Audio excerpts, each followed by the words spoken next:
Oke, pada pertemuan hari ini kita akan belajar tentang kajian potensi lokal. Jadi, bagaimana sih posisi potensi lokal dalam mata kuliah kita terkait pengembangan media berbasis potensi lokal. Jika kita bertanya apa itu potensi lokal, maka kita harus tahu dulu definisi dari potensi. Potensi sendiri adalah sesuatu yang mempunyai kemungkinan untuk dikembangkan, seperti kekuatan, kesanggupan, dan daya yang bisa dikembangkan menjadi lebih besar. Itu adalah definisi umum dari potensi. Namun ketika kita berbicara terkait potensi lokal, maka potensi lokal itu bisa diartikan sebagai sebuah kemampuan yang dimiliki oleh suatu daerah yang mempunyai kemungkinan untuk dapat dikembangkan. Jadi itu maksud dari potensi lokal. Jadi kemampuan itu sifatnya luas, tidak hanya pada manusia, namun pada makhluk hidup lain ataupun benda mati pun itu disebut sebagai sebuah kemampuan, dimana jika kemampuan itu bisa dikembangkan. Nah, jika kemampuan itu bisa dikembangkan, maka hal itu bisa dikategorikan sebagai potensi lokal. Potensi lokal sendiri terbagi menjadi dua. Yang pertama adalah potensi fisik yang bisa kita lihat itu seperti biodiversitas, seperti tumbuhan dan hewan, kemudian ada tanah, ada air, ada iklim, ada sumber daya manusia, dan hal-hal lain yang berbau fisik dan bisa dirasakan. Kemudian ada potensi yang sifatnya non fisik. Biasanya potensi ini tidak bisa dirasakan oleh indera, namun potensi ini merupakan hal-hal yang tidak terlihat tapi diturunkan secara jelas dari generasi ke generasi.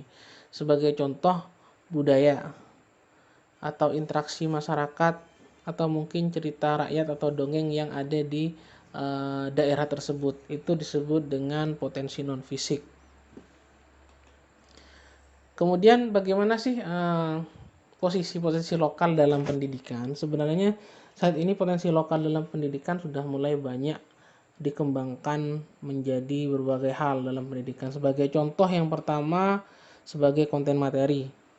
Maksud dari konten materi sendiri, potensi lokal menjadi sebuah konten. Misalkan di buku ajar ada bab khusus yang membahas tentang salah satu potensi lokal. Misalkan di buku vertebrata ya. Nanti ada bab khusus yang menjelaskan vertebrata yang hidup di daerah Kalimantan Utara misalkan. Nah, itu maksud dari potensi lokal yang dijadikan sebagai konten dari materi. Baik itu buku ajar, buku referensi, video, dan lain-lain. Kemudian yang kedua, potensi lokal sebagai bahan baku media pembelajaran. Jadi di sini potensi lokal itu digunakan sebagai bahan utama dalam membuat media pembelajaran. Sebagai contoh, herbarium. Jadi herbarium ini sifatnya adalah benda nyata yang diambil di lingkungan sekitar pada suatu daerah. Ataupun insektarium. Insektarium ini adalah awetan serangga ya. Jadi serangga itu sebagai bahan baku pembuatan medianya. Jadi ada beda antara konten dengan bahan baku. Kalau konten itu hanya materinya aja, hanya kontennya aja. Sementara kalau bahan bakunya, bahan baku pembuatan media itu bahan dasar pembuatan medianya. Oke, selanjutnya ada kegiatan pembelajaran. Pemanfaatan potensi lokal juga bisa diilustrasikan dalam kegiatan pembelajaran. Misalkan ada studi lapang ke hutan yang ada di daerah tersebut, ada studi lapang ke cagar budaya atau ke rumah adat dan lain-lain. Nah, itu termasuk pemanfaatan potensi lokal dalam kegiatan pembelajaran. Dan yang terakhir adalah potensi lokal terkait penelitian pendidikan di suatu daerah. Tentunya karena potensi lokal itu sifatnya kedaerahan, maka penelitiannya pun pasti akan memiliki ciri khas. Misalkan contoh permasalahan pendidikan di suatu daerah. Tentunya permasalahan pendidikan di Kalimantan Utara akan beda dengan permasalahan pendidikan di Jawa Timur gitu misalkan, karena mereka memiliki potensi lokal yang berbeda-beda. Dalam hal ini adalah manusianya. Kemudian karakteristik siswa juga bisa diteliti.